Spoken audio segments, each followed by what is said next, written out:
Hi hello అండి. ఈరోజు ఈ వీడియోలో క్యారెట్ రవ్వ లడ్డు అనేది చూపిస్తున్నానండి. మామూలుగా మనము క్యారెట్ లడ్డు చూస్తాము, లేదంటే మామూలుగా రవ్వ లడ్డు అలాంటివి చూస్తుంటాము.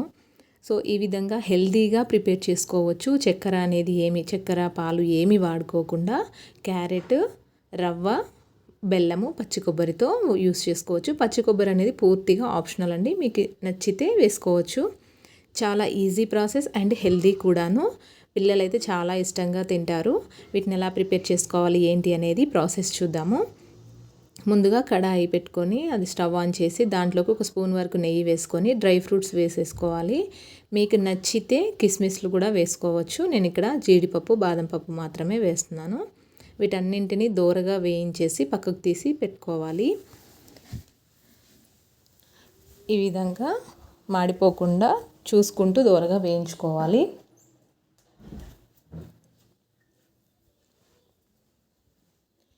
ఇవన్నీ బాగా వేగిన తర్వాత ఒక ప్లేట్లోకి తీసుకొని పక్కకు పెట్టేసుకోవాలి. ఇప్పుడు అదే ప్యాన్లోకి ఆ ఉన్న కాస్త నెయ్యిలోనే ఒక కప్పు వరకు రవ్వ అనేది తీసుకొని వేయించుకోవాలి. నేను ఇక్కడ చూపించిన ఈ కప్పు మీరు ఏ మెజర్మెంట్ అయినా తీసుకోవచ్చండి.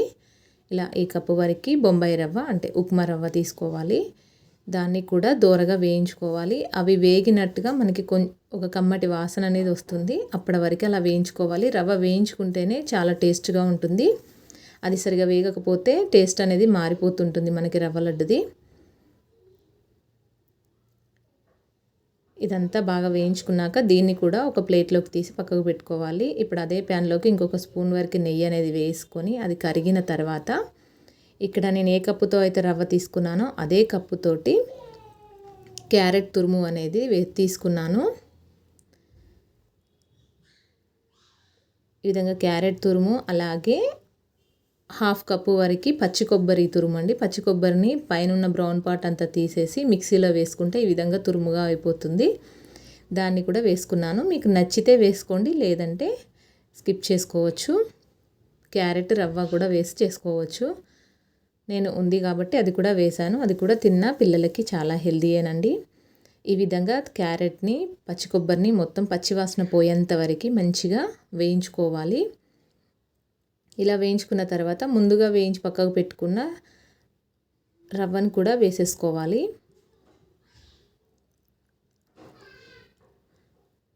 ఈ విధంగా రవ్వ కూడా అంతా వేసి ఒక 2 నిమిషాలు అలా కొంచెం వేయించుకోవాలి. మొత్తం కలిపేంత వరకు అదంతా కలిసిపోవాలి. రవ్వ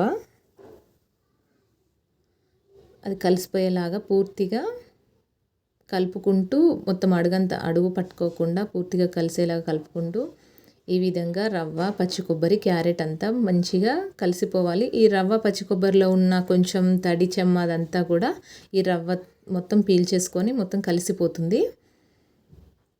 దీన్ని కూడా బాగా వేయించుకోవాలి. ఈ 3 కలిసే విధంగా పిల్లలైతే చాలా ఇష్టంగా తింటారండి ఇలా చేసి పెడితే. దీంట్లోకి నేను మనం తీసుకున్న కప్పుతోటి 3/4 కప్పు బెల్లం అనేది తీసుకుంటున్నాను తురిమేసి. దాంట్లోనే టేస్ట్ కోసము కొంచెము యాలకుల పొడి కూడా వేసి ఆ బెల్లం అంతా పూర్తిగా కరిగి మన ఈ మిశ్రమాలకంతా బాగా పట్టేంత వరకు దాన్ని బాగా ఉడికించుకోవాలి. ఎటువంటి పాకాలు పట్టుకోకుండా ఏది లేకుండా ఇలా ప్రిపేర్ చేసుకోవచ్చండి. మీకు బెల్లం అనేది నచ్చకపోతే స్కిప్ చేసేసి దానికి బదులుగా చక్కెర కూడా వాడుకోవచ్చు. ఈ విధంగా మొత్తం బెల్లం అంతా కలిసి ఈ విధంగా గట్టి పడుతుంది.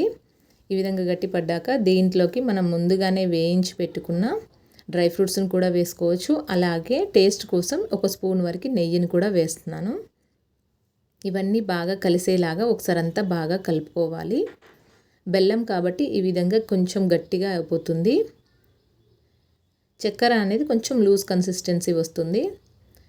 సో ఈ విధంగా అంతా బాగా కలిసేలాగా కలుపుకొని ఒక 1 మినిట్ వరకు అలా ఉంచేసుకున్న తర్వాత స్టవ్ ఆఫ్ చేసి పక్కకు దింపేసుకోవాలి.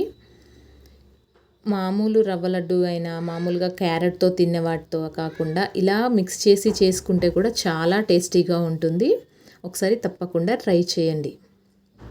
పిల్లలు మాత్రం చాలా ఇష్టంగా తింటారండి. సమ్మర్ వచ్చేసింది కదా, రోజుకొకటి ప్రిపేర్ చేసేదానికన్నా ఇలా పక్కకు దింపేసుకున్న తర్వాత అది కాస్త గోరువెచ్చగా అయినప్పుడే ఇలా ఉండలుగా చుట్టుకోవాలి. మరి వేడి మీద చుట్టుకున్నా కూడా చేతులు అనేవి కాలుతాయి. చూసుకుంటూ ఇలా ఉండల్లాగా చుట్టుకోవాలి. ఇవి మనం స్టోర్ చేసుకుంటే 2-3 డేస్ మాత్రమే ఉంటాయండి. అంతకు మించి ఏమీ ఉండవు. ఎందుకంటే మనం ఇక్కడ రవ్వ లడ్డు ఓన్లీ పూర్తిగా రవ్వ లడ్డు అయితే మాత్రము మనకి 15 డేస్ వరకైనా స్టోర్ ఉంటాయి. ఇది మనం పచ్చి క్యారెట్ తురుము వేస్తున్నాం కాబట్టి అది ఎక్కువ రోజులు మాత్రం నిల్వ ఉండవు.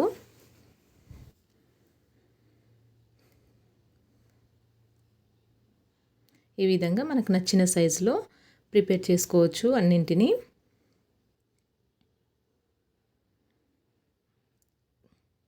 చాలా జాగ్రత్తగా ఉండలు చుట్టుకోవాలండి. బాగా వేడిగా ఉంటుంది. బెల్లం కదా, బెల్లం కూడా అవి మనకి చేతులు అనేవి తొందరగా అంటుకుపోతాయి. పూర్తిగా చల్లారినాక చుట్టుకుంటే అది గట్టి పడిపోతుంది. సో ఈ విధంగా గోరువెచ్చగా ఉన్నప్పుడు మాత్రమే చుట్టుకోవాలి. ఈ సమ్మర్ హాలిడేస్కి పిల్లలకి రోజుకొకటి ప్రిపేర్ చేసి ఇచ్చి అది కూడా హెల్తీగా ఉండాలి అని అనుకుంటే ఇటువంటివి మాత్రం ప్రిపేర్ చేసుకోవచ్చు.